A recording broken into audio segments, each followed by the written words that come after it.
Welcome back dear students. आज है circular motion का लेक्चर 4। इस चैप्टर का सबसे इम्पोर्टेंट, सबसे ज़्यादा एग्जाम रिलेवेंट लेक्चर है। आज हम पढ़ेंगे स्ट्रिंग कब स्लैक होती है, पार्टिकल स्फीयर से कब उड़ता है ब्रेक ऑफ, और लास्ट में एक beautiful trick non inertial frames में सर्कुलर मोशन, जिसे हम जी इफेक्टिव से एक लाइन में सॉल्व करेंगे। वीडियो को लाइक कर दीजिए और नए हो तो सब्सक्राइब जरूर। चलिए शुरू करते हैं। तो देखिए आज का रोड मैप। सबसे पहले एक क्विक रिकैप है। वर्टिकल सर्कल की 3 इक्वेशंस वाली टूल किट, फिर 7 इलस्ट्रेशंस करेंगे 4.1 से 4.7 तक। स्ट्रिंग स्लैग, टेंशन और net acceleration, famous nail problem ये भी है। फिर स्पीयर पे मोशन, एंड में लिफ्ट, ट्रॉली और इंक्लाइन प्लेन वाले स्पेशल केसेस, और एक प्रैक्टिस सेट आंसर के साथ है होमवर्क के लिए। और राइट में ये जो बॉक्स है क्या कह रहा है देखो, ध्यान से सुनो। जेई मेन या जेई एडवांस, स्ट्रिंग स्लैक और स्पीयर पे ब्रेक ऑफ, ये क्वेश्चंस तो गारंटीड फेवरेट्स है। और मजा इसमें क्या है? मजा ये है कि सबका मेथड एक ही है। बोलो कौन सा है? एनर्जी इक्वेशन प्लस क्या करेंगे? रेडियल न्यूटन इक्वेशन, बस। तो यही मंत्र आज बार बार रिपीट होगा। चलिए टूल किट याद करते हैं। 3 इक्वेशंस। पहला है एनर्जी कंजर्वेशन, बॉटम से एंगल फाइव पे है ना, V square equal to U square minus 2gh, height का हिसाब है बस। दूसरा है रेडियस के अलोंग न्यूटन का law, T minus M G cos theta equal to, बोलो, M V square by R. Centre की तरफ नेट फोर्स ही आपका सेंट्रीपिटल फोर्स है, इतना ही। तीसरा क्या है? हाँ, ये असली हीरो है। देखो, जब स्ट्रिंग स्लैक हो मतलब T0, या सरफेस से कांटेक्ट टू दे मतलब N0, तो उस मोमेंट पे आपका जो सेंट्रीपिटल फोर्स कौन देगा? बोलो। सिर्फ ग्रेविटी का जो जो भी रेडियल कंपोनेंट होगा, है ना, इसीलिए आप एम जी का cos theta is equal to लिख दो सेंट्रीपिटल फोर्स। और यहां ध्यान रखिए, थीटा कहां से लेना है? यहां पे अपवर्ड वर्टिकल से नापा हुआ है। देखो ये टेबल, 3 रेजिम्स याद रखो। पता है आपको, यू अगर अंडर रूट 5gl से बड़ा तो बोलो सर्किट सर्कल कंप्लीट। अगर 2gl अंडर रूट से छोटा है तो पेंडुलम जैसा ऑसिलेट करेगा 90 डिग्री के अंदर। और अगर यू बीच में है 2gl 5gl, तो स्ट्रिंग हॉरिजॉन्टल से तो ऊपर जाएगी, कहीं बीच में स्लैक हो जाएगी। आज के ये जो ज्यादातर सवाल इसी जोन में है। चलो लो, पहला सवाल है। पेंडुलम का जो बॉब है वो रेस्ट पे है, उसको ऐसा शार्प हीट मारा है, तो उसको मिली है U3gl, तो अंडर रूट 3 है, ठीक। पूछा है कि स्ट्रिंग अब स्लैक तो होगी कि नहीं होगी, तो ये जो स्लैक होने से पहले कितना एंगल रोटेट करेगी, है ना। तो सबसे पहली आदत ये डालिए कि मोशन को डायग्नोस करो। यू स्क्वायर कितना है? 3gl, तो 2gl से तो बड़ा है, मतलब अंडर रूट। हाँ, तो और 5GL से तो छोटा है, मतलब क्या हुआ, बॉब ओ के हॉरिजॉन्टल लेवल को तो क्रॉस करेगा, लेकिन सर्कल कंप्लीट नहीं करेगा, है ना। तो कहीं ऊपर पॉइंट बी पे ढीली पड़ जाएगी स्ट्रिंग। देखो डायग्राम, फिगर में बी को मैंने अपवर्ड वर्टिकल से एंगल थीटा पे लिया है, ऐसा है, यूजुअली यही करते हैं, थीटा ऊपर से अपवर्ड से ही मान नापते हैं। और बॉटम से बी की हाइट कितनी हुई, बोलो, तो एल देखो, और प्लस एल कॉस थीटा। ये ज्योमेट्री पक्की कर लीजिए, पूरा सवाल इसी पे तो टीका है, खत्म हो गया सवाल। देखो सॉल्यूशन देखो, बेसिक से पहले बताता हूँ। पहला एनर्जी कंजर्वेशन लगाओ ए से बी तक, है ना, आपको पता था ए कहाँ है बी कहाँ है। बोले एनर्जी कंजर्वेशन मतलब delta K is equal to M G H. बोले सर आपने माइनस लगाया है, तो होप आपको ये क्लैरिटी है। इसको सिंप्लीफाई करो तो वी स्क्वायर आपका मिलेगा, है ना। वी यूजुअली हम फाइनल को बोलते हैं, यू यूजुअली इनिशियल को बोलते हैं, तो आपको मिल गया इक्वेशन नंबर 1। अब स्लैक कंडीशन है दूसरा स्टेप, तो उस पे तो आपका बी जो पॉइंट है वहां पे टेंशन क्या होगा, जीरो। तो देखो ये छोटा सा एफबीडी रेफरेंस के लिए बना रखा है। बॉब पे तो सिर्फ और सिर्फ एमजी लग रहा है, बोलो किधर, नीचे। तो उसका जो रेडियल कंपोनेंट है वो क्या होगा, एम जी कॉस थीटा, तो वही तो है सेंट्रीपिटल फोर्स। तो यहां से आपको इक्वेशन 2 मिल गया, करो दोनों को बराबर इक्वेट, ठीक है। जीएल यहाँ पे कॉमन निकलेगा, कैंसिल निकले तो बचेगा आपका 3 cos थीटा इक्वल टू 1, यानी थीटा आपका हो गया बोले। नहीं हुआ, रुको, सवाल ने पूछा है बॉटम से रोटेट हुआ एंगल, तो आपका आंसर, आपका अगर इसको अल्फा अल्फा बोलो तो पाई माइनस थीटा, तो पाई माइनस कॉस इनवर्स हो, है ना। तो ये रफली 109.5 डिग्री। अब ये मत पूछना कि sir pi minus cos inverse 1/3 कैसे आया, इतने माइक्रो लेवल पे तो, ठीक है। तो ये जो पाई माइनस थीटा था ना, ये ट्विस्ट एग्जाम में आधे बच्चे तो मिस ही कर जाते हैं। एनीवेज ये तो दिखाया है, लेकिन आपको तो पता है जनरल फॉर्मूला क्या था, देखो shortcut, cos theta equal to U square minus 2GL by under root, sorry नीचे 3GL है। चलो देखो चेक करो, अगर यू स्क्वायर 3GL डालोगे तो क्या होगा, देखो cos थीटा आपका 1/3 आ जाएगा,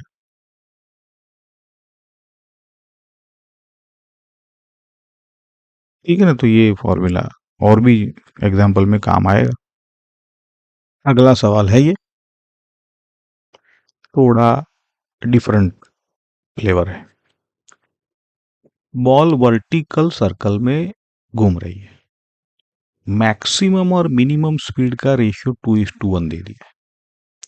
पूछा है जिस मोमेंट वेलोसिटी वर्टिकली डाउनवर्ड है, उस मोमेंट टेंशन और टोटल एक्सेलरेशन ये निकाला। जी 10 ले लिया, चलो। अगर सेटअप समझ गए ना तो प्रॉब्लम सॉल्व हो जाए। देखिए सेटअप समझिए पहले, बोलो स्पीड मिनिमम कहाँ होती है, कहाँ होती बोलो, यही तो समझना है, टॉप पे। तो उसे अगर वी नॉट बोल दो, मैक्सिमम कहाँ होती है स्पीड, हो गया कि नहीं, बॉटम पे, तो उसे 2V0 बोलना पड़ेगा, दिया है। और वेलोसिटी वर्टिकली डाउनवर्ड कब होगी, वर्टिकली डाउनवर्ड, देखो डायग्राम में, है ना, बी, पॉइंट बी, जब ये किसी भी साइड पे ले सकते हो, ऐसा नहीं है। हाँ, तो ये जो बी पॉइंट पे है, मतलब हॉरिजॉन्टल डायामीटर आप ले लो, डायामीटर के एंड पे किसी भी, समझे कि नहीं, वहां टेंजेंट होता है, टेंजेंट वर्टिकल ही होता है, ओके। और बी पे देखो खूबसूरत बात क्या है, टेंशन हॉरिजॉन्टल है, मतलब नहीं समझे, पूरा रेडियल। और वेट क्या होता है, mg। कहाँ लगता है पता है आपको, पूरा टेंजेंशियल। तो ये सारे जो पॉइंट थे सेटअप, यही तो सॉल्यूशन है। और चाहिए क्या आपको, हो गया कि नहीं। लो चलो, अब सॉल्यूशन तो वैसे तो आपका अब हो ही जाना चाहिए, बट ये फॉर्मल सॉल्यूशन देखो। पार्ट 1 है, मतलब जिसमें दो चीजें थी ना, तो टेंशन को पहले खत्म करते हैं। कैसे करोगे भाई, दो ही तो मंत्र था, पहला एनर्जी, तो लगाओ एनर्जी। यहां पे ध्यान दो, टॉप से बॉटम पे लगाया है। टॉप से बॉटम मतलब कितना गिरेगा, 2 आर। तो इसीलिए 2 आर ऐड कर दिया काइनेटिक एनर्जी में। ठीक, तो V0² मिल गया आपको, इक्वेशन 1 बोल दो। अब अगेन टॉप से बी तक लगाओ, कितना गिरेगा, सिर्फ आर, तो आर ऐड कर दिया। अब बी पे अगर वी हम का ही है, मतलब वी वेलोसिटी थी। अब देखो V0² पता था, वो डाल दो, तो V² आपका आ गया। ठीक है, यहां तक। अब रेडियल डायरेक्शन में क्या, सिर्फ टी है ना, टेंशन, क्योंकि mg तो नीचे था, टेंजेंशियल था, तो सीधा लगाओ T=mv²/r, तो आ गया, टी आ गया आपका 10/3 mg, और g 10 ले लो, तो जो भी है न्यूटन में आ जाएगा आपका। ठीक है ना। और देखो नोटिस, नोटिस क्या बोल रही है, ये इसलिए लगा रखा है क्योंकि हमें आर की वैल्यू तो पता है नहीं थी, तो फिर आंसर कैसे आ गया।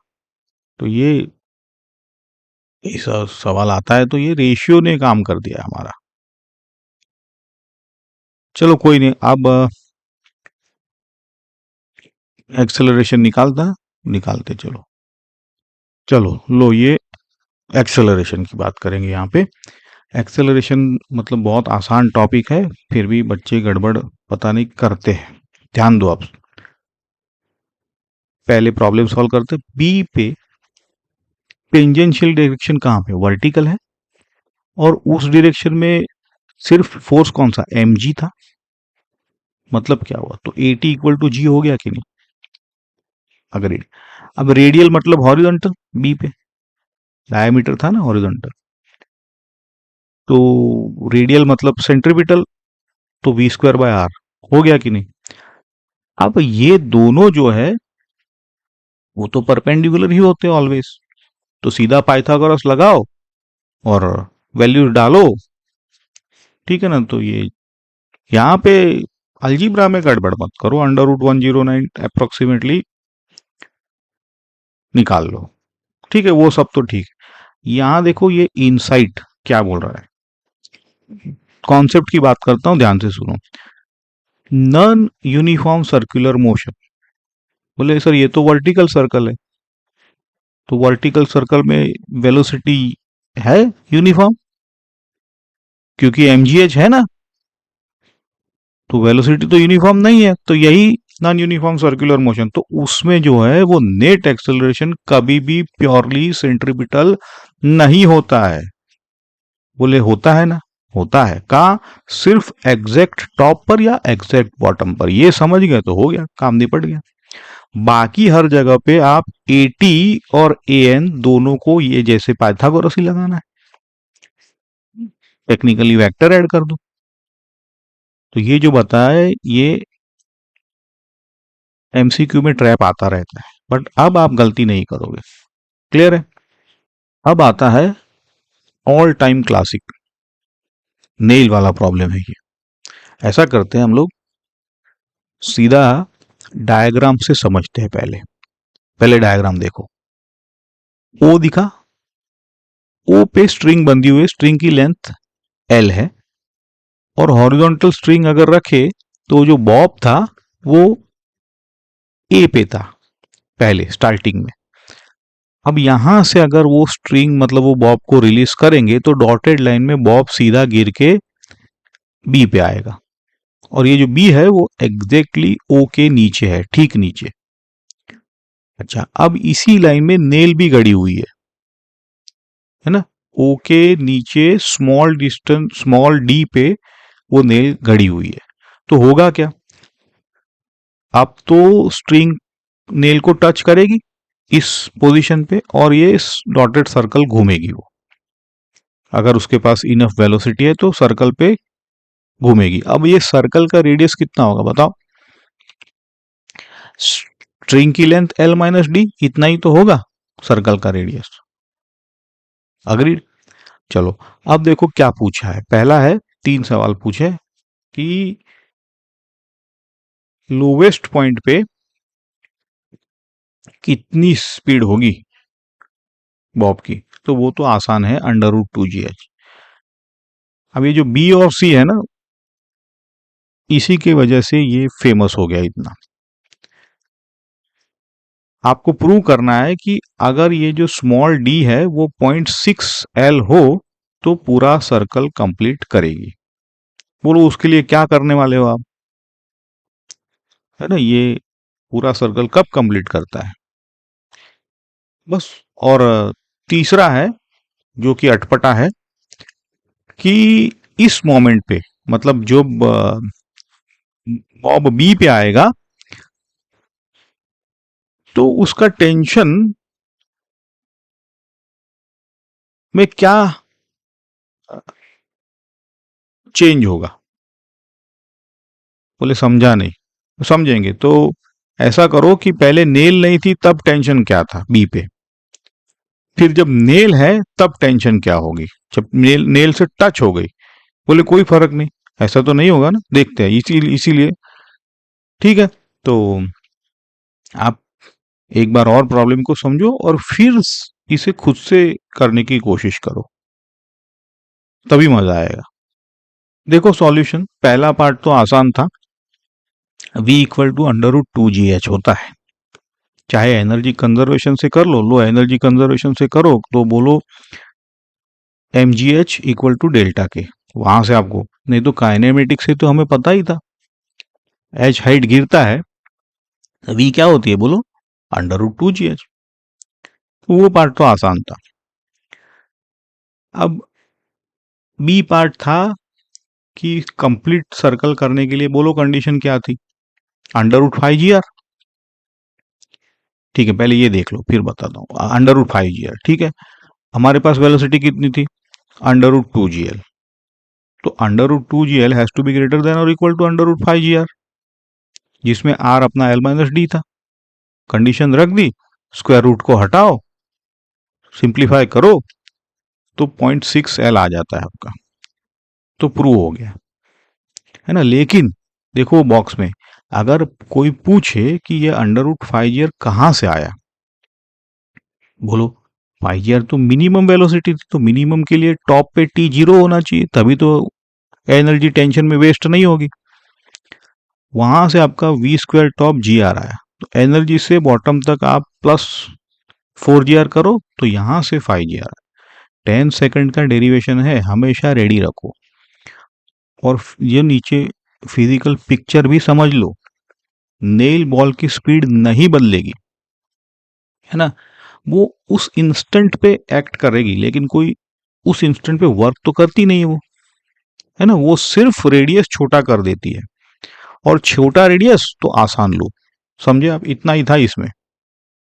सबसे कॉन्सेप्चुअल पार्ट, लोवेस्ट पॉइंट पे v² इक्वल टू 2gl। अब ये नेल से पहले भी है इतनी ही वेलोसिटी है, नेल के बाद भी इतनी ही वेलोसिटी है, अग्रीड की नहीं, नेल के बाद सिर्फ रेडियस बदला है, अग्रीड।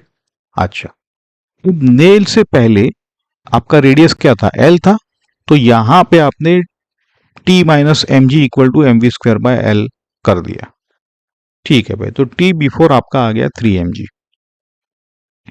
बोले नहीं सर, कई बार ऐसा है कि t equal to M G ले लो जस्ट बिफोर, टी, क्योंकि वो सर्कल कंप्लीट नहीं करता है, तो ठीक है। एनीवेज, तो टी बिफोर कैसे निकालना है आपको पता है, अगर वेलोसिटी है तो वेलोसिटी से निकालो, नहीं तो सिर्फ वेलोसिटी नहीं है तो T equal to M G हो जाता है। एनीवेज, अब नेल के बाद उसका रेडियस 0.4 L है और उसके पास वेलोसिटी तो वही रही, तो इसका टी आपका 6 mg आ गया। ठीक है ना। तो हुआ ये कि नेल में जो झटका लगा उसमें उसका टेंशन बढ़ गया, तो जंप मिला 3 mg का। ये सब तो ठीक है, ये बात समझ लो जो राइट बॉक्स में लिखा है और नीचे ये ऐसा है कि स्पीड कंटिन्यूअस होती है, टेंशन नहीं है। रेडियस अगर अचानक बदले तो टेंशन भी अचानक बदल जाती है। अग्रीड की नहीं, क्योंकि v²/r तो है इसमें, तो अगर r बदला तो उस हिसाब से आपका टेंशन भी बदलेगा। यही कॉन्सेप्चुअल क्वेश्चन है और यही इसका फेवरेट ट्रैप भी है। अब है combo problem, circular motion plus projectile. देखो ब्लॉक को बॉटम से यू दे दिया है, तीन चीजें निकाल ली है। किस हाइट पर वो सर्कल को छोड़ेगा, अगर छोड़ेगा तो उस वक्त उसकी स्पीड क्या होगी और फाइनली मैक्सिमम हाइट कितनी होगी। डायग्नोस करो पहले। u² क्या है, 3.5 GL, मतलब कंफर्म हो गया, वही जोन है 2 GL 5 GL के बीच का, मतलब पॉइंट P पे स्ट्रिंग स्लैक होगी। अच्छा, अब ये वर्टिकल के साथ, अपवर्ड वर्टिकल के साथ एंगल थीटा पे। ओके, अब बोलो स्लैक होने के बाद क्या, स्ट्रिंग गई, अब सिर्फ ग्रेविटी, तो ब्लॉक बन गया प्रोजेक्टाइल। प्रोजेक्टाइल के लिए दो चीजें होती है, कौन सी बोलो, यू और थीटा। और जो हमने अभी जो एंगल थीटा निकाला है वही तो थीटा है। बोले सर क्यों थीटा, क्योंकि वेलोसिटी हमेशा स्ट्रिंग के परपेंडिकुलर होती है। देखो डायग्राम में, अब तो क्या आपको प्रोजेक्टाइल भी आता है, सर्कुलर मोशन भी आता है, निपटा दो प्रॉब्लम फटाफट। देखो चलो सॉल्यूशन देखो, वही दो इक्वेशंस है ना। एनर्जी पहले ए से पी में आपको लगाओ इक्वेशन, तो यहां पे स्लैक पे v² आपका निकल के आ गया। अग्रीड, तो ये करो सब्स्टिट्यूट, अब करो सॉल्व फटाफट। कॉस थीटा 1/2 मतलब थीटा आपका 60 डिग्री। तो इस पॉइंट पे हाइट आपकी L + L cos थीटा, तो 1.5 मतलब 3/2L। वहां पे आपकी स्पीड भी आ गई √GL/2। शॉर्टकट तो फॉर्मूला आपको आता ही है, उससे एग्जाम के लिए तो यही यूज करोगे आप, लेकिन ये प्रैक्टिस के लिए बार बार एनर्जी और अपना जो मंत्र है रेडियल में न्यूटन लॉ, तो वहां आपको u² दिया था 3.5, तो यहां भी cos थीटा देखो शॉर्टकट से निकल के आया है ना। तो 10 सेकंड में ये निकल जाता है एग्जाम के लिए। तो यही आपका स्पीड और एक्यूरेसी का यही फंडा लगाना है एग्जाम में। ओके, मैक्सिमम हाइट के लिए प्रोजेक्टाइल का पार्ट है थीटा 60 डिग्री, तो आपको पता ही है। अब क्या ही रह गया इस प्रॉब्लम में, तो प्रोजेक्टाइल में एच क्या होता है, u²/2g। यू क्या होता है, यू आई, तो निकल आया आपका 3L/ जो भी है। टोटल के लिए क्या करोगे कि भाई ये तो आपका प्रोजेक्टाइल के बाद का हाइट है ना 3L/16, तो प्रोजेक्टाइल पर हाइट कितनी थी आपकी, L + L cos थीटा थी ना, तो वो ऐड करनी पड़ेगी। अब देखो जो थोड़ा सा एडवांस करने जाते हैं उनकी कॉमन मिस्टेक क्या होती है, ये सुनिए। सबसे बड़ा ब्लंडर है, बोले हमको आता है तो हम लिखेंगे पूरी काइनेटिक एनर्जी को पोटेंशियल एनर्जी बना दो। बोले बहुत बढ़िया। उससे क्या होगा, बोले एच आ जाएगा यू स्क्वायर बाई 2g, तो यू दिया है 7l/4 हो गया। बोले थोड़ा सा गलत हुआ कि नहीं यहाँ पे, क्यों? क्योंकि प्रोजेक्टाइल के तो टॉप पे भी होती है कि नहीं वेलोसिटी हॉरिजॉन्टल, वो v cos 60, वहां काइनेटिक एनर्जी कभी जीरो होती नहीं है। तो 7l/4 को हम कंपेरिजन के लिखा है 28/16। तो ये 7/4 से हमारा जो वेलोसिटी है वो थोड़ा सा कम है, कम आना ही चाहिए। यही है सैनिटी चेक जो भी है, समझे कि नहीं? तो कंसिस्टेंसी है। होप आपको ये अच्छा लगा, ये कंपैरिजन। चलो अब थोड़ा सा सीन बदलते हैं, स्ट्रिंग से स्पीयर पे आते हैं। अब है कि पार्टिकल स्मूथ स्पीयर के टॉप पे वी नॉट से धक्का दे दिया है, तो ये सरफेस पे स्लाइड करेगा, और आपको पता है क्या होगा कि किसी एंगल पे ब्रेक ऑफ होगा, सरफेस को छोड़ के प्रोजेक्टाइल करने लगेगा। बोलो क्या करोगे? दो इक्वेशंस, वही दो पुराने दोस्त। पहले एनर्जी, अब यहाँ पे 1 - cos थीटा है ना? हाइट कैसे निकालोगे? हाइट का तो खेल है जैसे बताया था। तो v² आ गया आपका। रेडियल में न्यूटन लगाना है, वही मंत्र अपना। तो यहाँ पे रेडियल में आपका mg cos थीटा -n लिखना पड़ेगा कि नहीं, तभी तो वो सेंट्रीपिटल के इक्वल होगा टूवर्ड्स द सेंटर mv²/r। अब लॉजिक देखो, जैसे जैसे थीटा बढ़ता है v² क्या होता है बताओ? प्रैक्टिकली, प्रैक्टिकली बढ़ता है कि नहीं? नीचे आएगा तो ओके। और यहां इक्वेशन में थीटा बढ़ने के साथ mg cos थीटा घट रहा है, तो बोलो क्या होगा n का? तो n को गिरना ही पड़ेगा, है ना? तो इसको लिखा है कॉन्टेक्ट इज डूम्ड।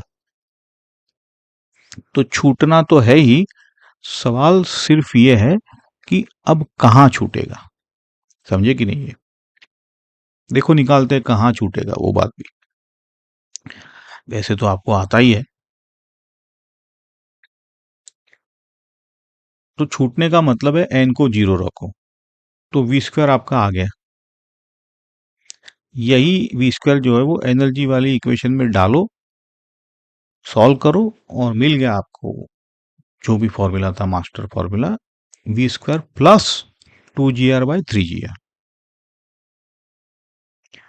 ये याद रखो आप, जैसे हमने वो -2gr था ना, यहाँ पे +2gr है। ये भी बड़ा पावरफुल फॉर्मूला है। देखो स्पेशल केसेस, अगर रेस्ट से शुरू करोगे तो मतलब v0 0 होगा, तो सीधा cos θ 2/3 जो आप लोग रटते हो। बोले अब 2 सेकंड में हम तो सॉल्व कर देते हैं, लेकिन वो नहीं है। ये जब v0 0 होता है तब की बात है। आगे एक प्रॉब्लम आएगा जहां पे सारी चीजें आपको मजा आने वाला है, अगर रटा है तो नहीं कर पाओगे। और ये जो 2/3 है, ये तो क्लासिक है आपके बोर्ड्स के लिए, नीट के लिए, टू सम एक्सटेंट जेई के लिए भी, हर जगह पे। लेकिन अगर v0 को √gr डालो, जो √gr आपको पता है ना हमारे स्ट्रिंग वाले केस में, तो यहां cos θ 1 आया है। बोलो cos θ 1 का मतलब पार्टिकल टॉप पे उड़ गया, है ना? तो इसका मतलब है कांटेक्ट आपका तभी बचेगा जब आपका v0 √gr से कम हो। अग्रीड कि नहीं? और याद रहे, ब्रेक ऑफ के बाद वापस सरफेस पे नहीं आ सकता, क्योंकि कॉन्वेक्स सरफेस पुश करती है, पुल नहीं करेगी। नॉर्मल है ना, ये नॉर्मल है, रस्सी नहीं है। चलो कोई बात नहीं, आगे बढ़ते हैं, अभी इसका प्रॉब्लम देखते हैं।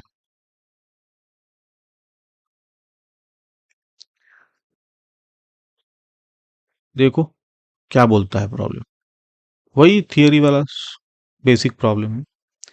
तो अप्लाई करते हैं। पार्टिकल टॉप पे है स्पीयर के, इम्पल्स दिया तो मतलब वी मिल गई उसको, वी।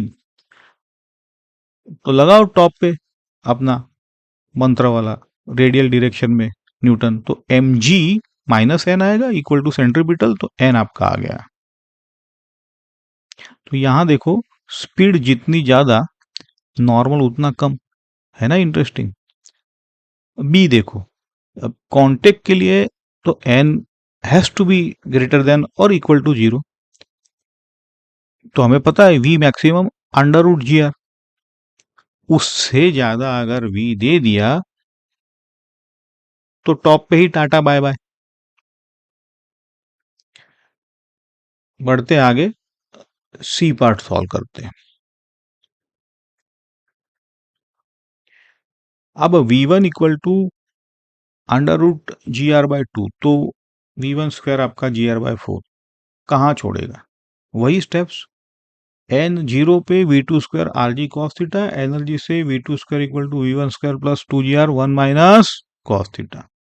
करो बराबर, करो इक्वेट, तो थीटा आपका थ्री बाय फोर आया है कॉस इनवर्स, है ना। या आर सर नहीं, ऐसे नहीं तो वैसे करो, अपना मास्टर फॉर्मूला था प्लस टू जी आर वाला, तो वहां जी आर बाय फोर आएगा इनिशियल वेलोसिटी, तो वहीं से भी सेकंड में थ्री बाय फोर निकल के आया ना। तो मैं यहाँ पे आपको यही बताना चाहता हूँ स्ट्रेटेजी, कि डेरिवेशन इस बार बार बार दिया है कि आपको पता होना चाहिए, बाकी तो फॉर्मूला तो आता ही है आपको। तो ये जो डेरिवेशन और फॉर्मूला का जो कॉम्बिनेशन है वो काम आएगा आपको। चलो अब मजेदार सवाल है, मतलब ये पूरा एनालिसिस वाला सवाल है पूरा। हेमिस्फीयर, देखो मास रेस से टॉप पे फ्रिक्शनलेस, पांच पार्ट है, पोटेंशियल एनर्जी, काइनेटिक एनर्जी, दोनों एक्सेलरेशंस, फ्लाई ऑफ एंगल, और लास्ट में ट्विस्ट है। अगर फ्रिक्शन हो तो एंगल बड़ा या छोटा, है ना। ये जो पार्ट ई है वो प्योर एडवांस स्टाइल है।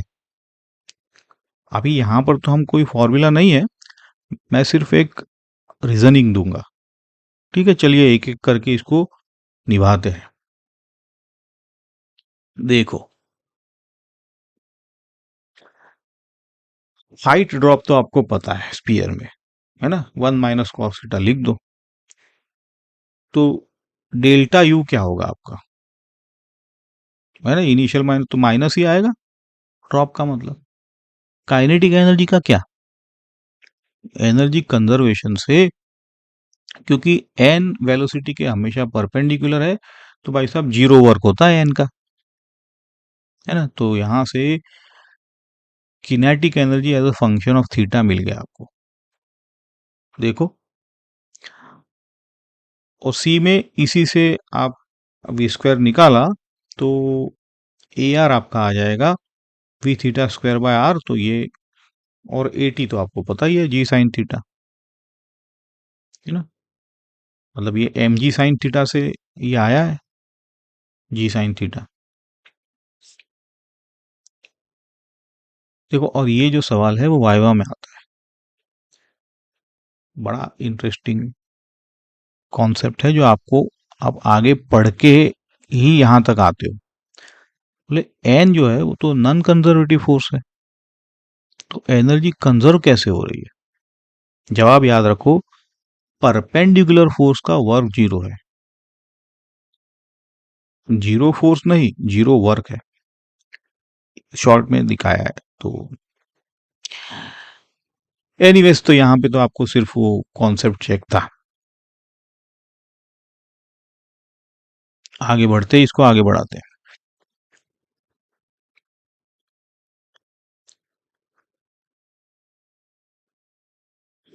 अब फ्लाई ऑफ अगर करेगा तो उसको एंगल अल्फा बोला है, तो एन जीरो करो, तो सीधा आपका एन जीरो मतलब सेंट्रीपिटल फोर्स आपका कॉस अल्फा एम जी सीधा, और एनर्जी कंजर्वेशन से आपको वी अल्फा बोल दो, square equal to 1 - cos alpha, है कि नहीं। तो ये 4 और 5 इक्वेशन है।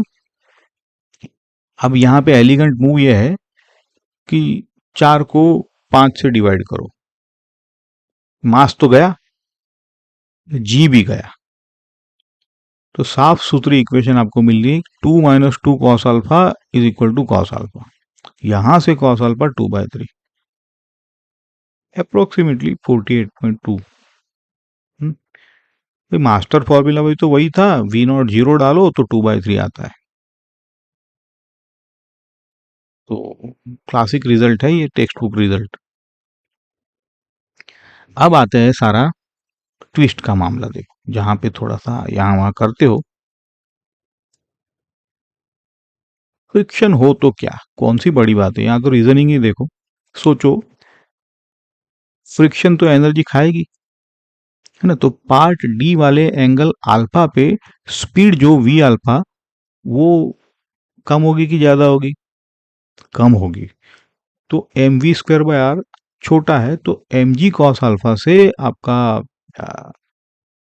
न्यूटन लॉ क्या बोलेगा, बोलो N equal to M G cos alpha minus M V square by R, has to be greater than zero.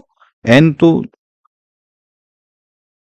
ये अभी भी पॉजिटिव है, मतलब मास अभी भी सरफेस पे है, छूटा नहीं है, दबा हुआ है, अभी नहीं उड़ेगा।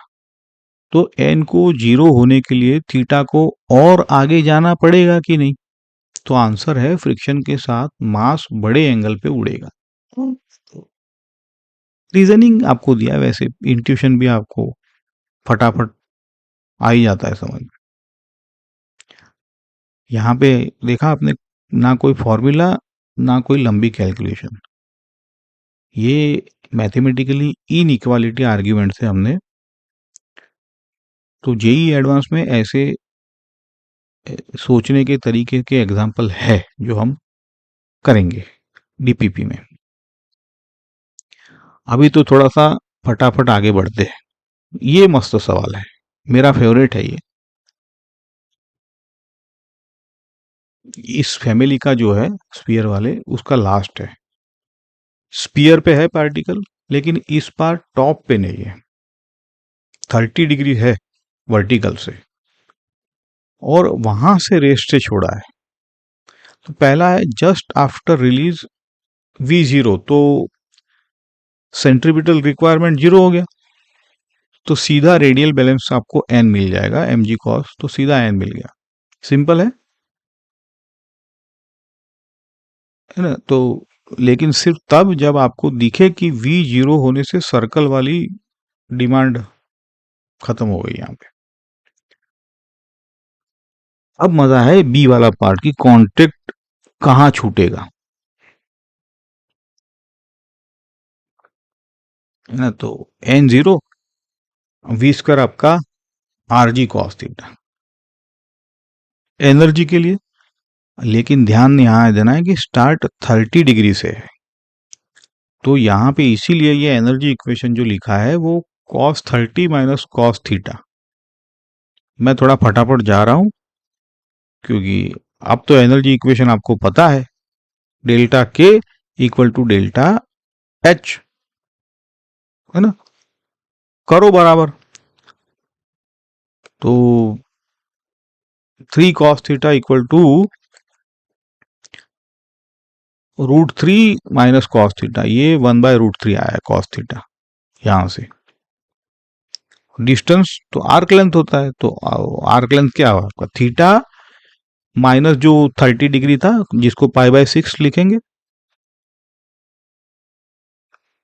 ना। समझ गए कि नहीं, जरूरी वार्निंग सुनो आप। अगर किसी ने यहाँ पे मास्टर फॉर्मूला ठोक दिया जो कि we square bye +2 GR/3 GR, तो भाई गलत हो जाएगा। क्यों बोलो, आपको पता है। तो ये फॉर्मूला ने एज्यूम किया था कि हम स्टार्ट टॉप से कर रहे हैं, तो यहाँ तो स्टार्ट 30 डिग्री से है, तो एनर्जी इक्वेशन ही बदल गई है। समझे कि नहीं मोरल? फॉर्मूला आपके टूल्स है, थिंकिंग रिप्लेसमेंट नहीं है। इसलिए मैंने बोला था कि रटा हुआ चीज नहीं आएगा आगे काम। तो आपको सेटअप के साथ साथ रीडिराइव करना ही पड़ता है, यही एडवांस का स्टाइल है।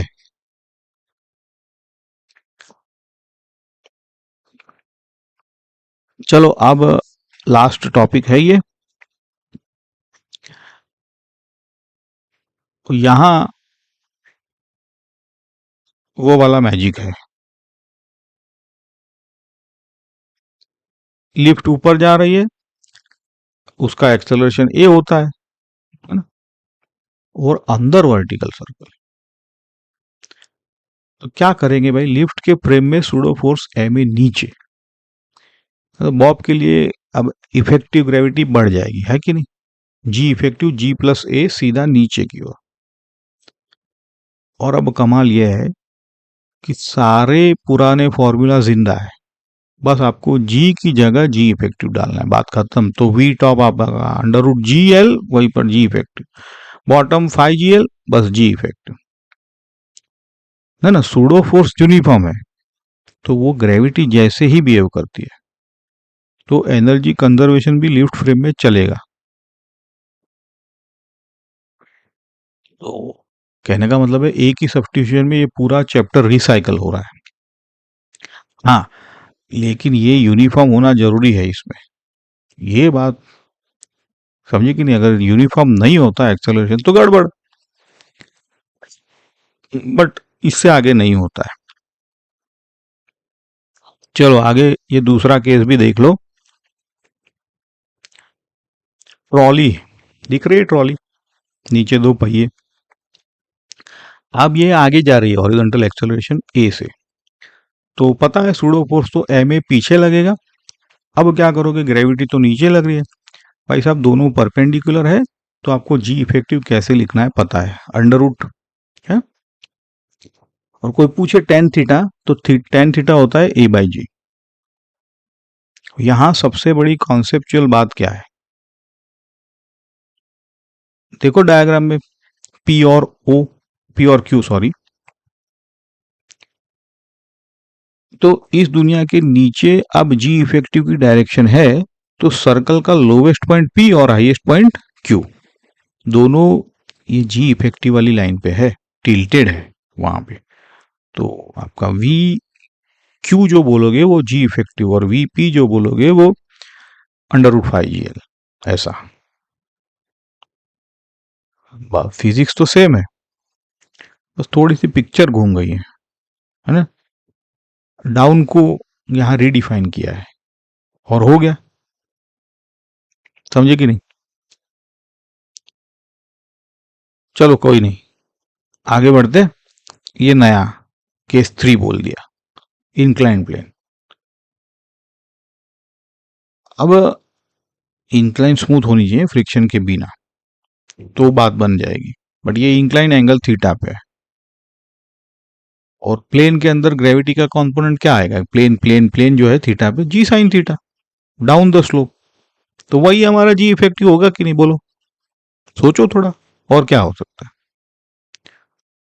तो आप स्लोप के अलोंग टॉप पे क्यू बोल दो, वहां क्यू तो ये भी क्यू, ये under root G sine theta into R, G R होता है, तो G effective G sine, bottom पे 5 GR, तो जी साइन थीटा, ठीक है ना।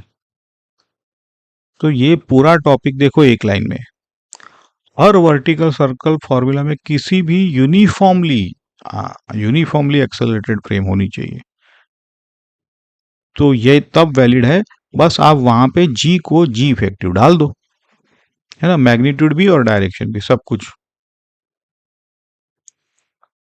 तो ये जो रूल है वो 3 टॉपिक के बराबर हो गया, क्या ही है इसमें, कुछ है ही नहीं इसमें।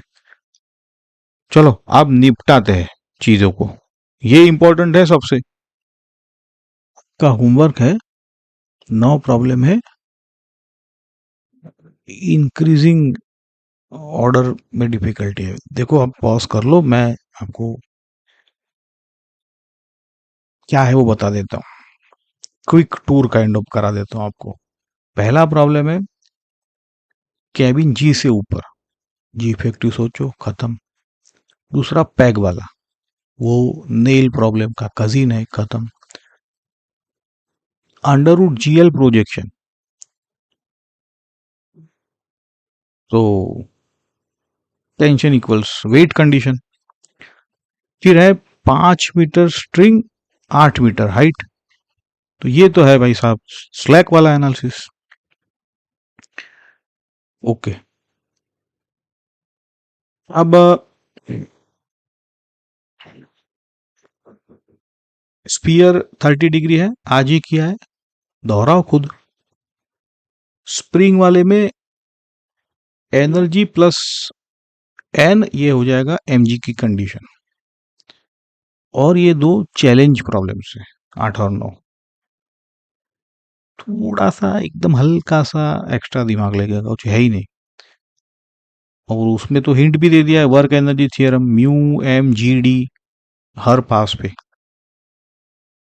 तो यहाँ पे फटाफट अटेम्प्ट कर लो, ज्यादा टाइम नहीं लगेगा इन 9 प्रॉब्लम्स को करने में। तो देखो, आपने अभी सॉल्यूशन देखा है, ये जो 9 प्रॉब्लम करोगे ना, तो आपका फिजिक्स स्ट्रांग होता जाएगा, देखने से तो नहीं होता कुछ। चलो, आपका अगर किया है आपने तो आंसर्स दे रखे हैं यहाँ पे, कमेंट में मुझे बताना कि अगर गलत आया है तो कौन सा स्टेप अटका है, क्या गलत है। ठीक है,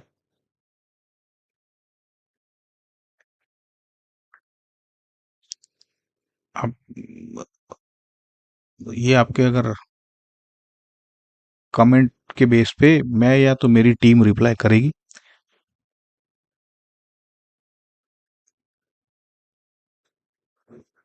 ये जो 8 और 9 प्रॉब्लम्स है,